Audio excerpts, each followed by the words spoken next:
Welcome to Sakshi education.com. మహిళా దినోత్సవం సందర్భంగా డాక్టర్ మమతా గారితో ప్రత్యేక ఇంటర్వ్యూ.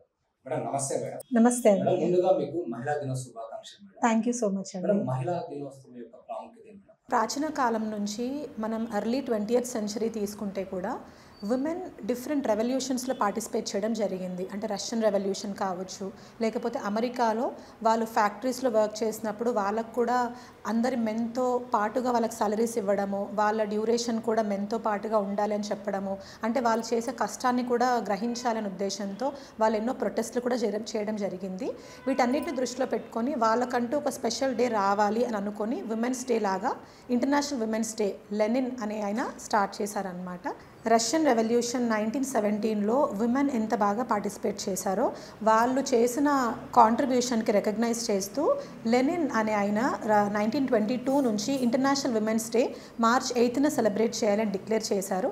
అప్పటి నుంచి మనం అలా సెలబ్రేట్ చేసుకుంటున్నాం అనమాట, to recognise the women's roles as well as responsibilities. Women's empowerment గురించి మీ మాటలు చెప్పండి. డెఫినెట్లీ అండి. మనం ఈ రోజుల్లో ఈ పదం చాలా వింటున్నాం, విమెన్ ఎంపవర్మెంట్ అని. ఎవరు చూసినా విమెన్ ఎంపవర్మెంట్ కోసం నేను ఏదైనా చేస్తాను అని మనం చాలా వింటున్నాము. అసలు విమెన్ అనే పేరు ఎలా వచ్చిందంటే ఓల్డ్ ఇంగ్లీష్లో మనకి వైఫ్ మెన్ అంటారనమాట. వైఫ్ మెన్ అంటే ఒక మ్యాన్కి ఉన్న వైఫ్ని వైఫ్ మెన్ అనిలాగా రికగ్నైజ్ చేస్తూ వచ్చారు. అలా కాలం పోతూ ఉంటే వైఫ్ మెన్ కాస్త విమెన్ లాగా మారింది. అలా మనం విమెన్ అనడం స్టార్ట్ అయింది. నెక్స్ట్ ఇంకొక డౌట్ మీ అందరిలో ఏముంటుందంటే మరి ఫీమేల్ అని ఎందుకు అంటారు అని ఉంటుంది. ఫీమేల్ అనే పదం ఎలా వచ్చింది అంటే female is a biological term. మనం విమెన్ని ఒక జెండర్ టర్మ్ లాగా చూస్తాము, కానీ ఫీమేల్ని ఒక బయోలాజికల్ టర్మ్ లాగా చూస్తాము. అంటే కడుపులో పుట్టబోయే బిడ్డ మెయిలా ఫీమేలా అంటే ఫీమేల్ దాని అర్థం ఏంటి అంటే మనకి వాళ్ళకి రీప్రొడక్షన్ చేసే కెపాసిటీ ఉంటుంది. అంటే బేబీస్ని ప్రొడ్యూస్ చేసే కెపాసిటీ ఎవరికైతే ఉంటుందో ఆ జెండర్ని మనం ఫీమేల్ అంటామన్నమాట. అయితే విమెన్ అంటే ఎల్డర్లీ ఫార్మ్ ఆఫ్ ఫీమేల్, అంటే అదే ఫీమేల్ పెద్దగా అయిన తర్వాత మనం విమెన్ అంటాం. సో అలా విమెన్ ఫీమేల్. ఇప్పుడు ఈ రెండు పదాల్లో ఒక కామన్ థింగ్ ఉంది. అదేంటి అంటే విమెన్లో మ్యాన్ ఉన్నాడు, ఫీమేల్లో మేల్ ఉన్నాడు. సో నేను ఈ విమెన్ ఎంపవర్మెంట్ని ఎలా చూస్తాను అంటే జస్ట్ విమెన్కి మాత్రమే ఎక్స్ట్రా ప్రిఫరెన్స్ ఇవ్వాలి, ఎక్స్ట్రా ఇంపార్టెన్స్ ఇవ్వాలి, ఎక్స్ట్రా రెస్పెక్ట్ ఇవ్వాలి, ఇలా మనం చూడకూడదు అనమాట. ప్రాచీన కాలం నుంచి పూర్వకాలం నుంచి విమెన్ని కొంచెం అనగా దొక్కుతున్నారు. అంటే వాళ్ళని బయటికి రాకుండా, ఇంటి నుంచి బయటికి రాకుండా విమెన్ని తక్కువ చూస్తూ వాళ్ళు కిచెన్కి మాత్రమే పరిమితం అవ్వాలి అని చెప్తూ తక్కువ చూస్తున్నారు. అలా ఇప్పుడు చేయకుండా వాళ్ళకి మనం ఆపర్చునిటీస్ ఇద్దాం, వాళ్ళని ఎన్నో రంగాల్లో ఎంకరేజ్ చేద్దాం అనే ఉద్దేశంతో వాళ్ళకు కొంచెం ఎంపవర్మెంట్ ఇవ్వండి. అంటే వాళ్ళకి ఆ సపోర్ట్ అనేది ఏదైతే మనం ఇస్తామో అప్పుడు వాళ్ళు కూడా మెన్కి కొంచెం ఈక్వల్గా వచ్చి అన్నిటిలో మెన్తో పాటు మేము కూడా చేయగలుగుతాము అని వాళ్ళు నిరూపించుకుంటారు. So that is called as women empowerment. అంతేకాని విమెన్కి ఎక్స్ట్రా రోల్ ఉంటుంది, ఎక్స్ట్రా పవర్స్ ఉంటాయి అలాంటి మాత్రం నేను నమ్మను. ఎప్పుడు కూడా విమెన్ ఎంపవర్మెంట్లో ఎలాగైతే మెన్ అనే పదం ఉందో విమెన్ ముందుకు వెళ్ళాలంటే మెన్ సహకారం ఉండాలి, సపోర్ట్ ఉండాలి, అన్ని విధాలుగా ఇద్దరు కలిసి నడవాలని నేను భావిస్తాను. మేడం మన దేశంలో ఉండే మరో గొప్పతనం ఏంటంటే మహిళలను శక్తి స్వరూపంగా భావిస్తారు. అవునండి. ఎందుకు మేడం? యా, మహిళలు శక్తి స్వరూపం అనేది 100% ట్రూ. మన దేశంలో ఆడవాళ్ళని శక్తి స్వరూపాలుగా పోలుస్తారు అనడంలో 100% నిజం ఉంది. హిందూ మైథాలజీ ప్రకారం తీసుకుంటే మార్కండేయ పురాణంలో ఇలా చెప్పబడిందనమాట. మనకి బ్రహ్మ విష్ణు మహేశ్వరులను త్రిమూర్తుల్లాగా కొలుస్తాము. బ్రహ్మ ఈజ్ ద క్రియేటర్, అంటే మన యూనివర్స్ మొత్తాన్ని సృష్టించింది ఆయనే. విష్ణు ఏంటంటే పర్సవర్ అంటారనమాట. పర్సవర్ అంటే మనకి ప్రపంచం అంతా నడవడానికి కారణం విష్ణుమూర్తి. నెక్స్ట్ శివయ్య ఆర్ మహేశ్వరుడు అంటాము. మహేశ్వరుడు ఈజ్ అ డిస్ట్రాయర్ అంటే ఏది ఎప్పుడు మారాలి, దేన్ని ఎప్పుడు నశింపచేయాలి అనేది శివుడు చూసుకుంటాడు. మన హిందూ మైథాలజీలో ఒక స్టోరీ ఏం చెప్తోంది అంటే మహిషాసురుడు అనే రాక్షసుని సంహరించడానికి బ్రహ్మ విష్ణు మహేశ్వరులు ముగ్గురు కలిసి ఎంత చేసినా అది కుదరలేదన్నమాట. సో వాళ్ళు ముగ్గురు అనుకుంది ఏంటంటే మన ముగ్గురి పవర్స్, మన ముగ్గురు ఎనర్జీ, మన ముగ్గురి వెపన్స్ కలిపి మనం ఎందుకని ఒక డివైన్ ఫెమినైన్ ఎనర్జీని మనం క్రియేట్ చేయకూడదు అని ఆలోచించారు. అలానే బ్రహ్మ క్రియేటర్ లాంటి పవర్ ఇచ్చి, విజ్డమ్ లాంటి పవర్ ఇచ్చి, విష్ణుమూర్తి పర్సివరెన్స్ అని చెప్పాను కదా, పర్సివర్ అంటే మొత్తం మెయింటైన్ చేసేలాగా ఏవైతే మన శక్తులు ఉన్నాయో అవి ఎప్పటికీ మెయింటైన్ అయ్యేలాగా ఉండే పవర్ ఇచ్చి, నెక్స్ట్ శివుడు డిస్ట్రాయ్ చేసే పవర్ ఇచ్చి, ముగ్గురు కలిసి దుర్గాదేవిని క్రియేట్ చేశారు. సో మనకి బ్రహ్మ విష్ణు మహేశ్వరుడు దుర్గాదేవిలాగా మారలేదు, కానీ వాళ్ళ ముగ్గురు కలిసి దుర్గాదేవిని సృష్టించడంలో ఒక ఇంపార్టెంట్ రోల్ ప్లే చేశారనమాట. సో వాళ్ళు కూడా మెన్ అయినా కూడా వాళ్ళు ఒక ఇంటెన్స్ ఫెమినైన్ ఎనర్జీ, ఆ ఎనర్జీకి ఉన్న పవర్ని నమ్మారు. ఆ పవర్తోనే దుర్గాదేవి మహిషాసురుణ్ణి సంహరించి మన మొత్తం ప్రపంచానికి, యూనివర్స్కి పీస్ని రిస్టోర్ చేసిందనమాట. అందుకే మనం దుర్గాదేవిని పరాశక్తిలాగా కొలుస్తాము, ఎంతో సమర్థమైన శక్తివంతురాలతో కొలుస్తాము, ఒక ఫియర్లెస్ గాడెస్ లాగా చూస్తామన్నమాట. సో దీన్ని బట్టి మనం చూస్తే అలా ప్రతి దానికి మన ప్రపంచంలో, మన యూనివర్స్లో ఏది జరగాలన్నా కూడా ఒక ఫెమినైన్ ఎనర్జీ అనేది తోడవుతే ఆ పవర్ అనేది రెట్టింపు అవుతుంది అనేది మన దేవుళ్ళు కూడా ఎంతో నమ్మారు. అలా దేవుళ్ళందరూ ఆ ఫెమినైన్ ఎనర్జీని నమ్మారు కాబట్టి మనకి సరస్వతీదేవి అంటే గాడెస్ ఆఫ్ నాలెడ్జ్ అని, లక్ష్మీదేవి అంటే గాడెస్ ఆఫ్ వెల్త్, ఫార్చ్యూన్ అని, పార్వతీదేవి అంటే goddess of love, devotion, power అని మనం కొలుస్తాము. అలానే మన ఇండియాలో చూసుకుంటే కూడా మనం రివర్స్ గోదావరి, సరస్వతి, కిన్నెరసాని, యమున ఇలా అమ్మవార్ల పేరే మనం పెట్టుకున్నాము. అంత ఇంపార్టెన్స్ మనం విమెన్కి ఇస్తామన్నమాట. టాలెంట్ ఉంటుంది మేడం, కానీ పెళ్ళైన తర్వాత కొన్ని పరిస్థితుల వల్ల వాళ్ళ శక్తి సామర్థ్యాలను ఉపయోగించుకోవడం మేడం. పెళ్ళైన తర్వాత కూడా వాళ్ళ శక్తి సామర్థ్యాలు ఉపయోగించుకొని సక్సెస్ అవ్వడం మేడం. మహిళలందరిలో పవర్ ఉంటుంది. మన పవర్ అనేది గాడెస్ దుర్గాదేవి నుంచి మనం తెచ్చుకున్నామని చెప్పాను. ప్రతి ఒక్క మహిళకి, ప్రతి ఒక్క ఉమెన్లో కూడా పవర్ ఉంటుంది. కానీ మీరు ఇందాక అడిగినట్టు పెళ్ళైన వాళ్ళు మాత్రం కొన్ని కారణాల చేత ఇంట్లోనే ఉండిపోతున్నారు. ఆ కారణాలు ఏమై ఉండొచ్చు అంటే, ఫస్ట్ సొసైటీ పరంగా రెస్పాన్సిబిలిటీ, సొసైటీ పరంగా అంటే ఫ్యామిలీ పరంగా వాళ్ళకు కొన్ని రెస్పాన్సిబిలిటీస్ ఉన్నాయి. అంటే మదర్ లైక్ ఇంట్లో పెద్దవాళ్ళు ఉంటే వాళ్ళని కేర్ తీసుకోవడం కావచ్చు, చిల్డ్రన్కి కేర్ తీసుకోవడం కావచ్చు, హస్బెండ్కి సపోర్ట్ ఇవ్వడం కావచ్చు. ఇలా వీటి ద్వారా ఈ పనులలో ఈ రెస్పాన్సిబిలిటీస్ తీసుకోవడం వల్ల వాళ్ళకు కొంచెం కెరియర్ పరంగా టైం కుదరదు అనుకొని దాన్ని ఆ కెరియర్కి ఫుల్ స్టాప్ లాగా పెట్టేస్తున్నారు, హౌస్ వైఫ్స్ లాగా మిగిలిపోతున్నారు. నెక్స్ట్ ఏంటంటే వాళ్ళకు కొన్ని ఫైనాన్షియల్ కాన్స్టెంట్స్ ఉండొచ్చు. మనం పూర్వకాలం నుంచి కూడా విమెన్ని అంటే కిచెన్కే పరిమితం చేస్తూ వీళ్ళు పని మాత్రమే చేయాలి, వాళ్ళు ఎక్కువ కేర్ గివర్స్ లాగా మనం చూస్తున్నాము. మెన్ మాత్రం బయటకు వచ్చి సంపాదించాలి అని చూస్తున్నాము. ఆ సంపాదన అనేది ఫ్యామిలీకి మాత్రం సరిపోతుంది. సో స్పెసిఫికలీ విమెన్ ఎడ్యుకేషన్ కోసం కావచ్చు, విమెన్ జాబ్స్ పరంగా వాళ్ళు ఏమైనా కోచింగ్ తీసుకోవాలంటే వాళ్ళకి ఇంత పే చేయాలా, వాళ్ళు బయటికి వెళ్ళి హాస్టల్స్లో ఉండాలంటే దానికోసం పే చేయాలా అని ఆలోచించి కూడా వాళ్ళకి ఫైనాన్సెస్ పరంగా సపోర్ట్ తగ్గిపోతుంది. అదొకటి. ఇంకొక రీజన్ ఏంటంటే వాళ్ళ ఎమోషనల్ ఆస్పెక్ట్. ఎమోషనల్గా కూడా విమెన్ ఎక్కువ కనెక్షన్ చూపిస్తారు. వాళ్ళకి లవ్ అనేది కూడా, వాళ్ళ ఫీలింగ్స్ అనేవి ఎమోషనల్ ఆస్పెక్ట్లో ఎక్కువ ఉంటాయి కాబట్టి వాళ్ళు ఎక్కువ ప్రిఫరెన్స్, అంటే కెరియర్ కంటే కూడా నాకు మా ఫ్యామిలీయే ఇంపార్టెంట్, మా పిల్లలే ఇంపార్టెంట్, నా హస్బెండ్ని నేను హ్యాపీగా ఉంచాలి, అందరినీ సాటిస్ఫై చేయాలి అని ఆలోచించి కూడా వాళ్ళ ఎమోషనల్ నీడ్స్, వాళ్ళ సెల్ఫ్ కేర్ పక్కన పెట్టేసి, వాళ్ళ హెల్త్ కూడా పక్కన పెట్టేసి ఇంట్లోనే ఉండాలి, అందరినీ చూసుకుంటూ ఉండాలని ఆలోచిస్తున్నారు. ఇవన్నీ కాకుండా ఇంకొక ఇంపార్టెంట్ థింగ్ ఏంటంటే వాళ్ళని వాళ్ళు తక్కువ చేసుకోవడం. అంటే నేను చేయగలుగుతానా, నేను బయటికి వచ్చి నేను ఏం సాధిస్తాను అనే క్వశ్చన్స్ కూడా వాళ్ళు రావడం వల్ల వాళ్ళు ఇంటికే పరిమితం అవుతున్నారు. అయితే ఇలా అందరూ అవుతున్నారని చెప్పడానికి ఉండదు. కొంతమంది ధైర్యం చేసి బయటికి వస్తున్నారు. కానీ అలా ధైర్యం చేసి బయటికి వచ్చినా కూడా వాళ్ళలో కొన్ని క్వాలిటీస్ వాళ్ళని వెనకడిగేస్తున్నాయి. వాళ్ళు ఉంటున్నారు డిఫరెంట్ రంగాల్లో, మనం ఇప్పుడు విమెన్ని చూస్తున్నాము, కానీ వాళ్ళు ఇంకా ఆ రంగాల్లో కూడా ఫస్ట్ ఉండాలి, ఫస్ట్ రోలో ఉండాలి, ఎంతో సాధించాలి అనేవి మాత్రం తగ్గిపోతున్నాయి అన్నమాట. దానికోసం చాలా చాలా సొల్యూషన్స్ మనం ఆలోచించాల్సింది ఉంది. ఇంత శక్తివంతమైన స్త్రీలకు మోటివేషన్ అవసరమా? ఇప్పుడు మీరు అడిగిన క్వశ్చన్లో మహిళలకి మోటివేషన్ అవసరమా అని మీరు అడిగారు. నేనేం చెప్తాను అంటే మహిళలకి మాత్రమే కాదు, ప్రతి ఒక్కరికి మోటివేషన్ అవసరం. అయితే ఇక్కడ మనం ఫస్ట్ మహిళల విషయం మాట్లాడుకుంటే, ఇందాక మనం కొన్ని ఇష్యూస్ వల్ల వాళ్ళ ఇంటికే పరిమితం అవుతున్నారు, లేకపోతే బయటికి వచ్చినా కూడా వాళ్ళు అక్కడే ఉండిపోతున్నారు ముందుకెళ్లకుండా అని చెప్పుకున్నాం కదా. దానికి సొల్యూషన్స్ ఎలా తీసుకోవచ్చు అంటే, ఫస్ట్ థింగ్ మనం సొసైటీ పరంగా ఫ్యామిలీ రెస్పాన్సిబిలిటీస్ పరంగా ఫస్ట్ ప్రాబ్లం లాగా అనుకున్నాం. అలాంటి ప్రాబ్లమ్స్కి ఇంట్లో ఉన్న మ్యారీడ్ విమెన్ ఏం చేయొచ్చు అంటే, వాళ్ళు ఒక స్పెసిఫిక్ టైం అనేది వాళ్ళ ఎడ్యుకేషన్ కోసం, జాబ్ కోసం పెట్టుకోవాలి.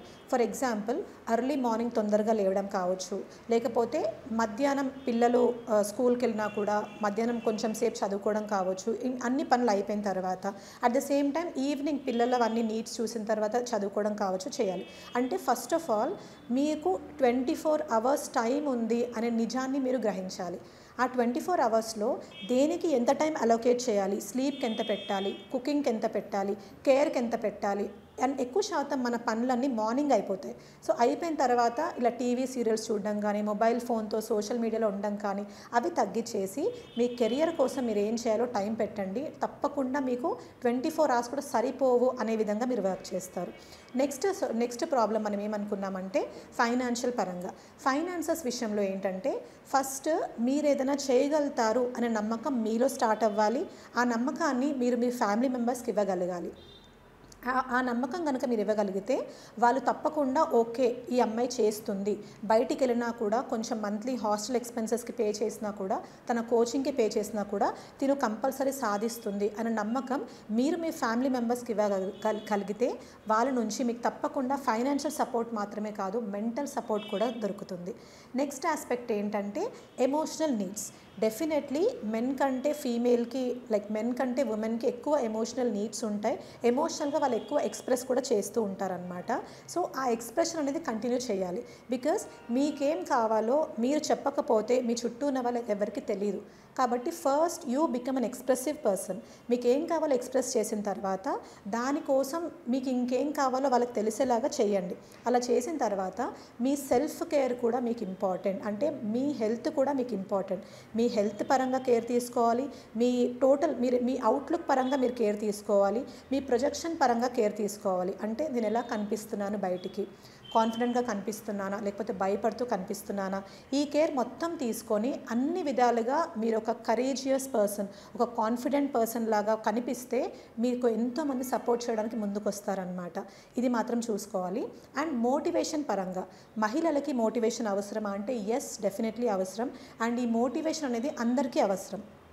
మనం ఎలా చూడొచ్చు అంటే, దీన్ని మోటివేషన్కి సక్సెస్తో పని లేదు. అంటే ఎవరైనా మోటివేట్ చేస్తున్నారు అంటే వాళ్ళు సక్సెస్ఫుల్ పర్సన్ అనేది ఎవరు చూడరు.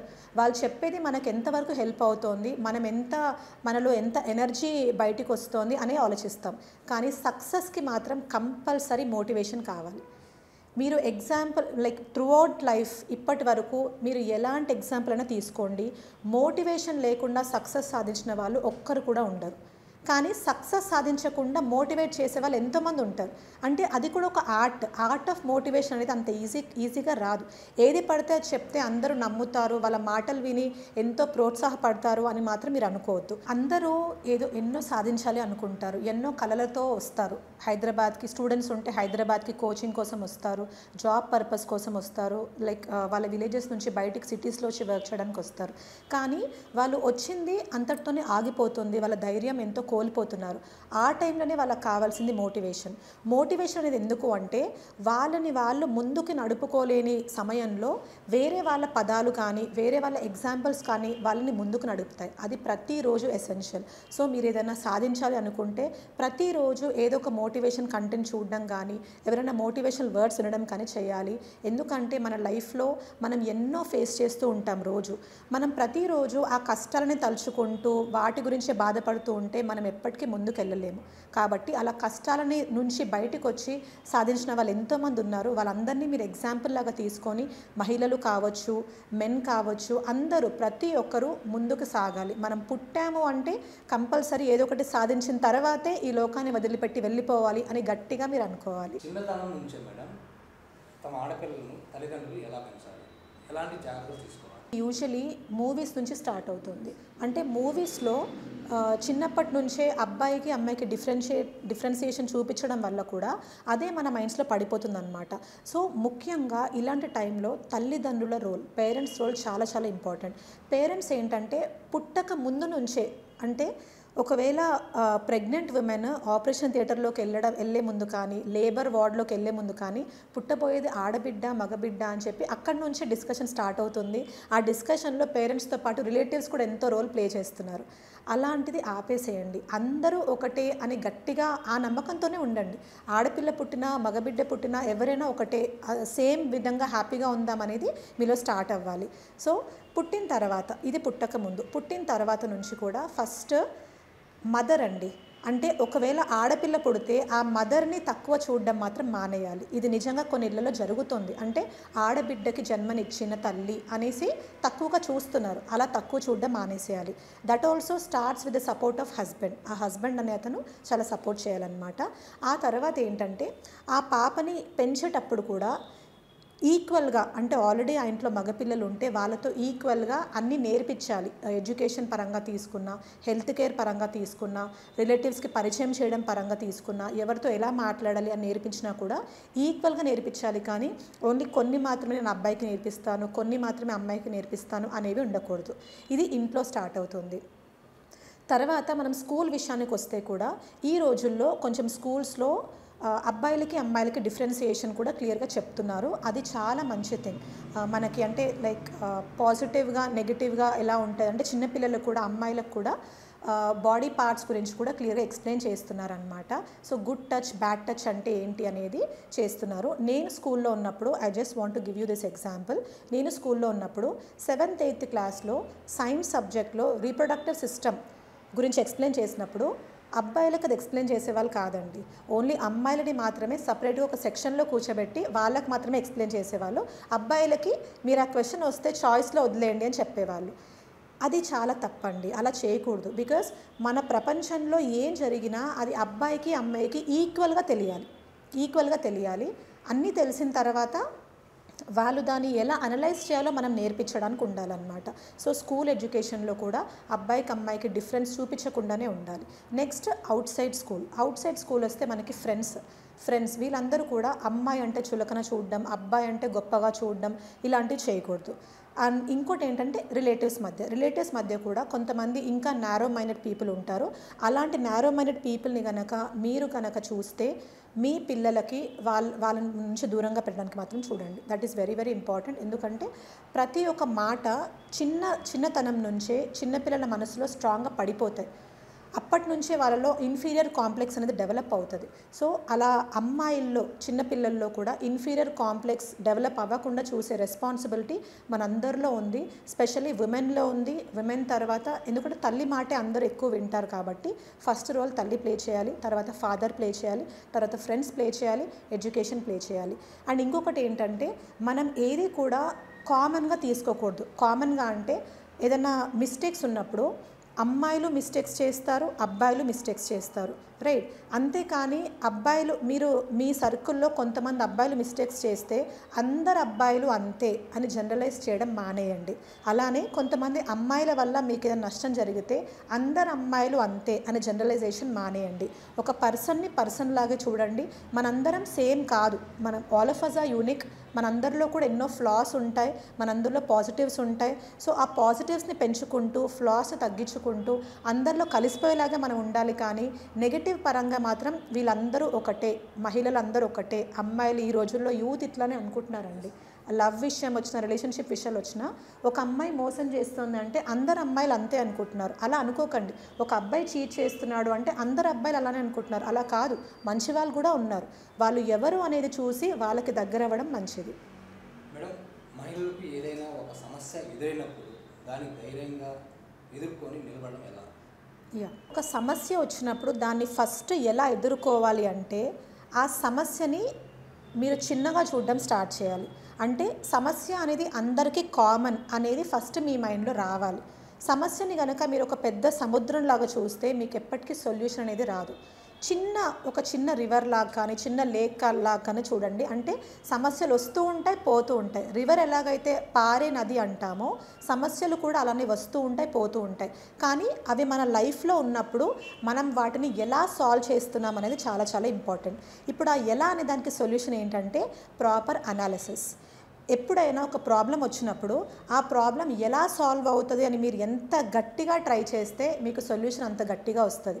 అంతేకాని నాకు జరగట్లేదు, ఎంత ట్రై చేసినా అవ్వట్లేదు అనే క్వశ్చన్స్ లేకుండా దానికోసం ఏం చేయాలి అనేది గట్టిగా అనుకోవాలి. So first thing analysis. అసలు ఆ ప్రాబ్లం ఎందుకు వచ్చింది, రూట్ కాజ్ ఏంటి అని అనాలిసిస్ చేస్తే అది ఎక్కడి నుంచి స్టార్ట్ అయిందో మనం అక్కడి నుంచి సొల్యూషన్ స్టార్ట్ చేస్తే that will be the perfect solution. For example మనం ప్రిపరేషన్ పరంగా తీసుకుంటే స్టూడెంట్స్లో నేను ఇప్పుడు ఎంతోమందికి మెంటర్షిప్ ఇస్తున్నాను కదా, నా మెంటర్షిప్లో ఫస్ట్ ఎక్కడి నుంచి స్టార్ట్ అవుతుందంటే వాళ్ళ డేలో టైం టేబుల్ని ఎలా డివైడ్ చేసుకుంటారో స్టార్ట్ అవుతుంది. అంటే majority of the students 99% of the students mistake చేసేది టైం టేబుల్ దగ్గరే. ఆ టైం టేబుల్ ప్రాపర్గా లేకపోతే తప్పకుండా వాళ్ళ డే అంతా రాంగ్ అయిపోతుంది.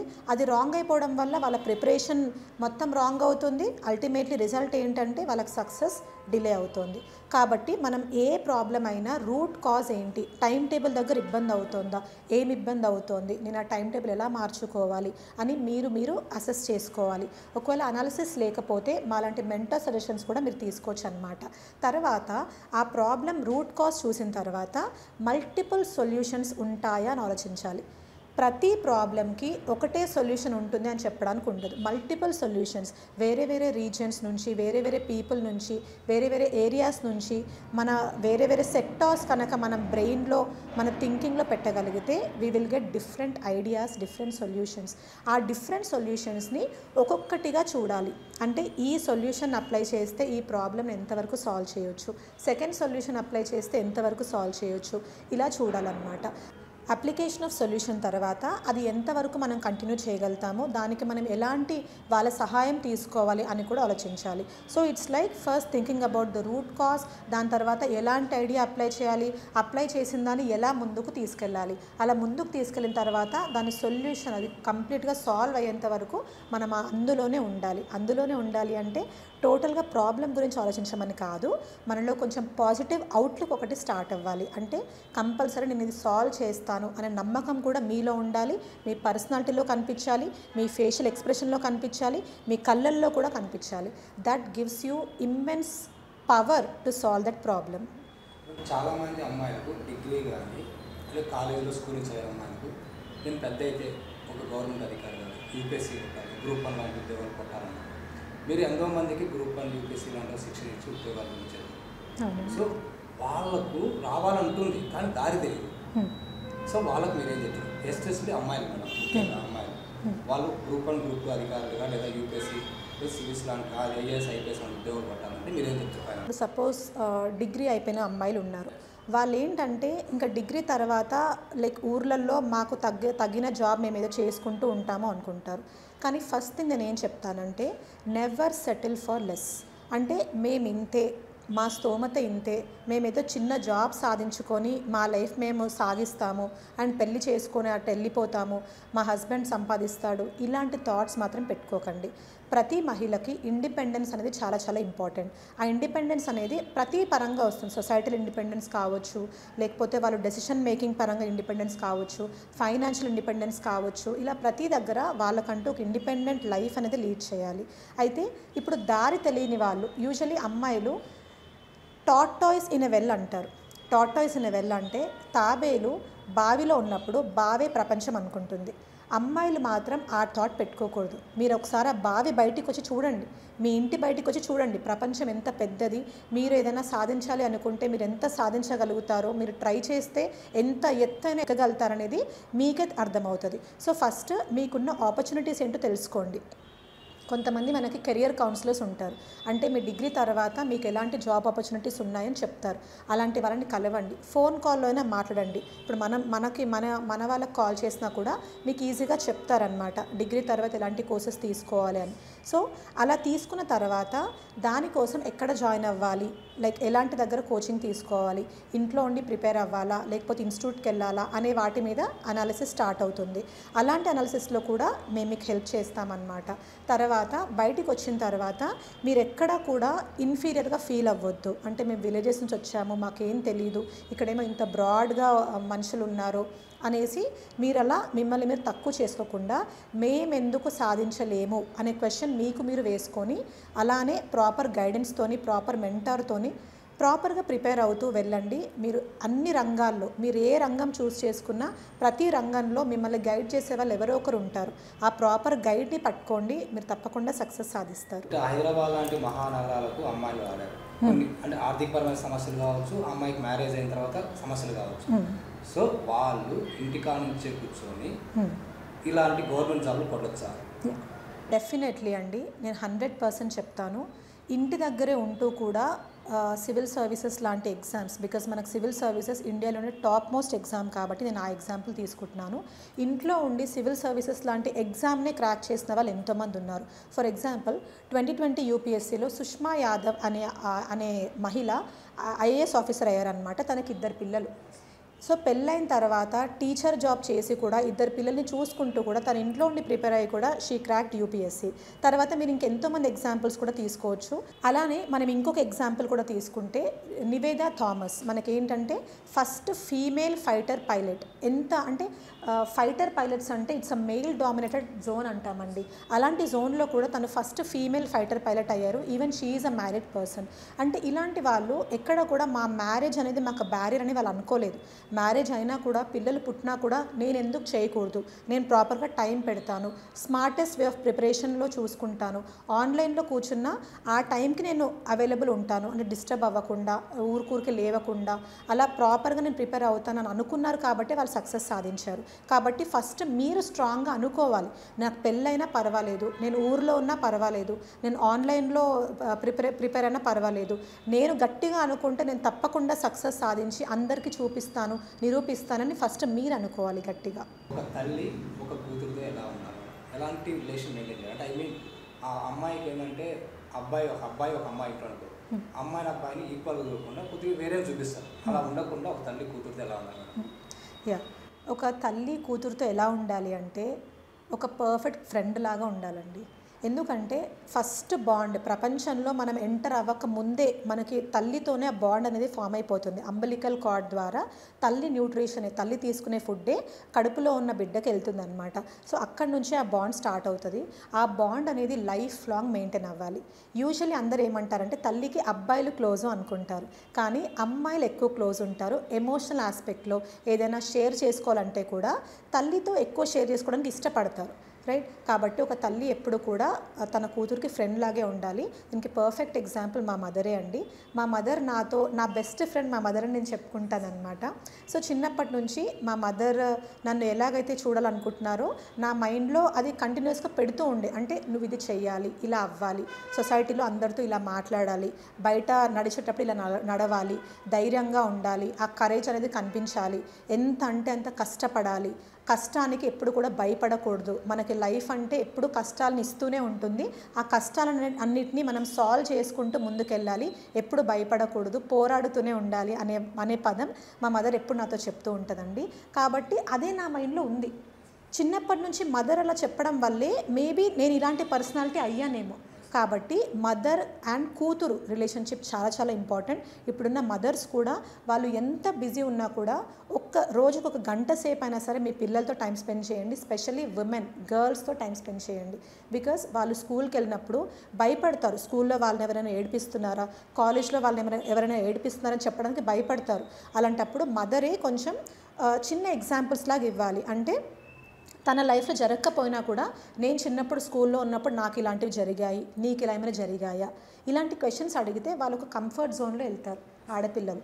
లేదా నీకు ఇలాంటివి జరిగాయా, అలాంటివి జరగకూడదు అలా చెప్తే వాళ్ళు చెప్పడానికి కూడా భయపడతారు. సో ఏది ఉన్నా కూడా ఇది తప్పు అని చెప్పకుండా ఇలాంటివి జరుగుతూ ఉంటాయి, నువ్వు కూడా అలాంటి తప్పులు ఏమైనా చేస్తే చెప్పు, దాన్ని సాల్వ్ చేసుకుందాము అనే పాజిటివ్ టెండెన్సీ, ఒక స్మైలింగ్ టెండెన్సీ మదర్లో ఉండాలి. కానీ ఎప్పుడు కూడా భయపెడుతూ మాత్రం పిల్లల్ని పెంచకూడదండి. అలా భయపెట్టారు అంటే వాళ్ళు ఎప్పుడు కూడా ఏది చెప్పరు, అన్నిటికీ భయపడతారు. అలా కాకుండా చెప్పడానికి ఫ్రీడమ్ అనేది ఇవ్వాలి. ఫ్రీడమ్ ఇచ్చిన తర్వాత కూడా దాన్ని ఎలా సాల్వ్ చేయాలి అనే సొల్యూషన్ కూడా మదర్ ఇవ్వగలగాలి. That is very very important. మహిళలు వివిధ రంగాల్లో వివిధ స్థాయిలో ఉద్యోగాలు చేస్తుంటారు. పనిచేసే ప్రదేశాల్లో వాళ్ళు ఎలాంటి జాగ్రత్తలు తీసుకుంటే సేఫ్గా ఉంటారు? సో ఇంటి నుంచి బయటికి వచ్చే మహిళలు సేఫ్టీ అనేది వాళ్ళు ఇంటి బయట అడుగేసినప్పటి నుంచి స్టార్ట్ అవుతుంది. అంటే ఫర్ ఎగ్జాంపుల్ వాళ్ళ ట్రాన్స్పోర్టేషన్ నుంచి స్టార్ట్ అవుతుంది. వాళ్ళు ఆటో బుక్ చేసుకుంటున్నారా, క్యాబ్ బుక్ చేసుకుంటున్నారా, సో ఎలా సేఫ్గా ఉన్నారో అని. ఇలాంటి టైంలో వాళ్ళు ఏం చేయొచ్చు అంటే ఆటో బుక్ చేసుకునేటప్పుడు ఆటో నెంబర్ మీ ఇంట్లో వాళ్ళు ఎవరికైనా పంపించండి. లేకపోతే క్యాబ్ బుక్ చేసుకునేటప్పుడు ఆ క్యాబ్ నెంబర్ పంపించండి. ఇప్పుడు మనం ఓలా, ఊబర్ ఇలాంటివి ఏది తీసుకున్నా కూడా ఆటో నెంబర్స్ అవన్నీ ఉంటాయి కదా, అవి పంపించండి. రైట్, ఆ సేఫ్టీ అనేది మీకు ఫస్ట్ ధైర్యాన్ని ఇస్తుంది. నెక్స్ట్ వాళ్ళు ఒకవేళ ఏమైనా టాక్ కానీ కాన్వర్జేషన్ కానీ స్టార్ట్ చేస్తే మీ పర్సనల్ ఆస్పెక్ట్స్ చెప్పకుండా నార్మల్గా మాట్లాడండి. బికాస్ మనం అందరితో పాజిటివ్గా మాట్లాడాలి, మన డే కూడా పాజిటివ్గా స్టార్ట్ అవ్వాలి కాబట్టి వాళ్ళతో పాజిటివ్గా మాట్లాడండి. కానీ మీ పర్సనల్ డీటెయిల్స్ మాత్రం చెప్పకండి. అది సెకండ్ ఆస్పెక్ట్. నెక్స్ట్ మీరు ఆఫీస్కి వెళ్ళిన తర్వాత కూడా అక్కడ అందరితో మీరు ఒక పాజిటివ్ పర్సన్, మీరు ఒక కరేజియస్ పర్సన్, ఒక ధైర్యవంతురైన పర్సన్, అంటే అన్నిటిని నెగిటివ్గా తీసుకోరు, ఏదైనా ఈజీగా తీసుకుంటారు అనే టెండెన్సీ మిగతా వాళ్ళకి కలిగించాలి. అవి మీ క్వాలిటీస్ నుంచి కలిగించాలి. అలా కలిగిస్తే మీకు ఏదైనా హాని చేయాలని వాళ్ళ మైండ్లో రాదు. మీకు చిన్న ఎగ్జాంపుల్ ఇస్తాను. రీసెంట్లీ నా మెంటర్షిప్ స్టూడెంట్ అనమాట. తను డిగ్రీ అయిపోయింది, కోచింగ్ కూడా తీసుకుంది, యూపీఎస్సీ కోచింగ్. ఇప్పుడు మన దగ్గర మెంటర్షిప్ తీసుకుంటుంది. నేను తనతో మాట్లాడుతూ తను ఇప్పుడు తనకి అంటే ఫ్యాషన్ టెక్నాలజీ అనేది, ఫ్యాషన్ గురించి తెలుసుకోవాలని తన హాబీ అనమాట. సో అలా ఫ్యాషన్ డిజైనింగ్ తను నేర్చుకుంటుంది. నేను తనని టైం టేబుల్ అడిగాను. టైం టేబుల్ ఎలా ఉంటుంది అంటే morning 10 to 2 fashion designing classes ఉంటాయి మ్యామ్ అని చెప్పింది. ఆ తర్వాత స్టడీ హాల్కి వెళ్తాను అని చెప్పింది. స్టడీ హాల్ ఎక్కడ అంటే ఇంటి దగ్గరే అని చెప్పింది. ఇల్లు ఎక్కడ అంటే she was not able to tell me clearly. అంటే ఒక బ్యాంక్ దగ్గర, ఈ సూపర్ మార్కెట్ దగ్గర అని చెప్తోంది, కానీ ఇల్లు ఎక్కడ అని ప్రాపర్గా చెప్పలేకపోయింది. నేను అది షాక్ అయ్యా. అదేంటి ఇల్లు అడ్రస్ కూడా తెలియట్లేదు ఏంటి అంటే, మ్యామ్ ఏదైనా ఎక్కడికైనా నన్ను మా అన్నయ్య పిక్ చేసుకుంటాడు, డ్రాప్ చేస్తాడు అని చెప్పింది. ఇప్పుడు నేను ఆ అమ్మాయిని వాళ్ళ ఇంటి దగ్గర ఉన్న స్టడీ హాల్ మానిపించేసి మన ఇన్స్టిట్యూట్ పక్కన ఉన్న స్టడీ హాల్లో జాయిన్ చేయించి ప్రతిరోజు ఎవ్రీడే అట్లీస్ట్ 10 minutes ఆ అమ్మాయి నాతో మాట్లాడాలని రూల్ పెట్టాను. అది ఎందుకు అంటే ఆ అమ్మాయికి ఇంటి పక్కన ఉన్నవి కూడా ఎందుకు తెలియలేదు అంటే ఆ అమ్మాయి తల దించుకొని నడుస్తుంది. ఏ అమ్మాయి అయినా ధైర్యంగా పైకి చూడకుండా తలదించుకొని నడుస్తోంది, చుట్టుపక్కల ఏం జరుగుతుందో అబ్జర్వ్ చేయకుండా నడుస్తోంది అంటే that is like a clue to others that ఆ అమ్మాయి పరంగా అడ్వాంటేజ్ తీసుకోవచ్చు అని. అంటే ఆ అమ్మాయి అడ్వాంటేజ్ ఇవ్వాలి అనుకోవట్లేదు, కానీ ఆ అమ్మాయి బయట ప్రొజెక్షన్కి అంటే ఆ అమాయకపు తత్వం కావచ్చు, లేకపోతే భయం కావచ్చు, అది ఆమె ఫేస్లో కళ్ళల్లో కనిపించడం వల్ల మిగతా వాళ్ళు ఆమెని నుంచి అడ్వాంటేజ్ తీసుకోవాలని కావచ్చు, ఆమెని మోసం చేయాలని కావచ్చు ముందొస్తారు. కాబట్టి this is the right example wear now I'm going to change her personality. ఎలా అంటే ఎలా ధైర్యంగా ఉండాలి, ఎలా అందరితో ధైర్యంగా మాట్లాడాలి. మీ ఇల్లు ఒక ప్లేస్లో ఉంటే ఆ ఇంటి చుట్టుపక్కల మొత్తం మీకు తెలియాలి, బేసిక్ థింగ్ తెలియాలి. ఏ గలీలోకి వెళ్తున్నారో మీకు తెలియాలి. మీరు ఆఫీస్కి వెళ్తున్నారు అంటే జస్ట్ ఇంటి నుంచి డైరెక్ట్ ఆఫీస్కి వెళ్ళి వస్తున్నామన్నట్టు ఉండకూడదు. మీ ఆఫీస్ చుట్టుపక్కల ఎలాంటి రీజన్స్ ఉన్నాయని తెలియాలి. బికాస్ ఇప్పుడు మీరు ఆటో ఎక్కారనుకోండి, షార్ట్ కట్ అని చెప్పి ఒక రూట్లో తీసుకెళ్తారు. ఆ రూట్స్ మీకు తెలియకపోతే అక్కడ ఎలా ఉంటుంది అది ఆటో వాళ్ళైనా క్యాబ్ వాళ్ళైనా ఎలా గ్రహిస్తారు అంటే మీ ఫేస్లో భయపు ఎక్స్ప్రెషన్స్, మీరు కింద చూస్తూ ఉండడం, ఆ భయాలన్నీ వాళ్ళు ముందు గమనిస్తారు. ఆ ఛాన్స్ మీరు ఇవ్వకండి, రైట్? నేను ఇంతకుముందు మెడిసిన్ ఎంబీబీఎస్ చేసేటప్పుడు కూడా ఎంతోమంది విలేజెస్ నుంచి వచ్చిన అమ్మాయిలలో ధైర్యం వచ్చేలాగా చేశాను. వాళ్ళకి ఎన్నో సెషన్స్ తీసుకున్నాను, బయట ఎలా ఉండాలో చేశాను. Same thing I'm continuing now. So ప్రతి ఫీమేల్లో ఫస్ట్ ఉండాల్సింది ధైర్యం. ఆ ధైర్యం అనేది వాళ్ళ కళ్ళల్లో కనిపిస్తుంది, వాళ్ళ ఫేషియల్ ఎక్స్ప్రెషన్స్లో కనిపిస్తుంది. మీరు అలా ఉండి చూడండి, ఎవరైనా మీ దగ్గరికి రావడానికి భయపడతారు, మీతో మాట్లాడాలి అంటే భయపడతారు, మీకు ఎక్కువ రెస్పెక్ట్ ఇస్తారు, మిమ్మల్ని మోసం చేయాలని ఆలోచన రాదు. So that is very very important. మహిళా దినోత్సవం సందర్భంగా సాటి మహిళగా మహిళలకు మీరేం చెప్తారు? మన భారతదేశాన్ని మనం భరతమాత అంటాం. అలానే మన తెలుగు రాష్ట్రాల్లో తెలుగు తల్లి అనే పదంతో మనం చూస్తాం. అంటే మన భారతదేశం కావచ్చు, మన తెలుగు రాష్ట్రాలు కావచ్చు, ఒక ఫీమేల్ ఎనర్జీకి, ఉమెన్కి ఇంత ఇంపార్టెన్స్ ఇస్తున్నప్పుడు మనం దాన్ని ఎందుకని గ్రహించకూడదు? అట్ ద సేమ్ టైం ఉమెన్లో ఎన్నో క్వాలిటీస్ ఉంటాయి. అంటే వాళ్ళు పుట్టుకతోనే వాళ్ళకి కొన్ని నేర్చుకుంటారు, కొన్ని పుట్టుకతోనే వస్తాయి. అలాంటి వాటిల్లో ఉమెన్లో మెన్తో కంపేర్ చేస్తే వాళ్ళలో పేషెన్స్ ఎక్కువ ఉంటుంది, డెడికేషన్ ఎక్కువ ఉంటుంది, వాళ్ళు చాలా వెయిట్ చేయగలుగుతారు, ఏదైనా అనుకుంటే తప్పకుండా సాధించాలని తపన ఉంటుంది, డిటర్మినేషన్ ఉంటుంది. లైక్ ఇవన్నీ ఉన్నప్పుడు అండ్ ఎంపతి ఉంటుంది. ఎందుకంటే ఇప్పుడు మనం ఏదైనా చెప్పాలి అంటే మనం ఫస్ట్ మదర్ దగ్గరికి ఎందుకు వెళ్ళి చెప్పుకుంటామంటే మదర్లో అండర్స్టాండింగ్ టెండెన్సీ ఎక్కువ ఉంటుంది అండ్ మదర్ కొంచెం ఎవరినైనా ఒప్పించగలుగుతుంది అనమాట. ఇలా మనం ఆలోచిస్తాం. ఈ అన్ని క్వాలిటీస్ ఫీమేల్స్లో ఉన్నప్పుడు మిమ్మల్ని మీరు ఎందుకు తక్కువ చేసుకోవాలి? సో తక్కువ చేసుకోకండి. అండ్ ఈ విషయంలో మీకు ఒక చిన్న ఎగ్జాంపుల్స్ లాగా తీసుకుంటే ఎన్నో ఎగ్జాంపుల్స్ ఉన్నాయి. మన సమస్యలని మనమే సాల్వ్ చేసుకోగలే సత్తా మనలో ఉంది. సో ఆ పవర్ని మీరు అందరూ మేల్కొల్పాలి. Arunima, doctor Arunima, first Indian female to climb mount Everest, వరల్డ్లో second female to climb mount Everest. అయితే ఇందులో ఇంకో గొప్పతనం ఏంటంటే తనది ఒక్క కాలితో చేసిన ప్రయాణం. అది ట్రైన్ జర్నీ చేసేటప్పుడు ట్రైన్ యాక్సిడెంట్ ద్వారా తన ఒక కాలు యాక్సిడెంట్ అవ్వడం వల్ల కాలు తీసేశారు. అయినా కూడా తను నాలో ఒకటే కాలు ఉంది కదా, నేను మౌంట్ ఎవరెస్ట్ ఎలా ఎక్కాలి అనే ఆలోచన రాకుండా నేనెందుకు ఎక్కకూడదు, నేను ఎక్కి చూపిస్తాను అని చాలా గట్టిగా అనుకొని సాధించారు.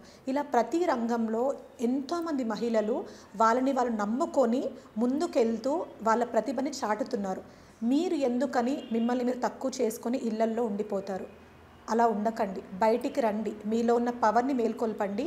మీరు మొత్తం మీ ఫ్యామిలీ భవిష్యత్తు, మీ భవిష్యత్తుతో పాటు మీ ఫ్యామిలీ భవిష్యత్తు, మొత్తం మన భారతదేశం భరతమాత భవిష్యత్తు మీ చేతిలో ఉంది అనే విషయాన్ని మాత్రం స్ట్రాంగ్గా నమ్మి వచ్చేసేయండి. Thank you madam. Thank you అండి. ఇది ఇవాళ ఇంటర్వ్యూ. మరో ఇంటర్వ్యూలో మళ్ళీ కలుద్దాం. Thank you Sakshi education.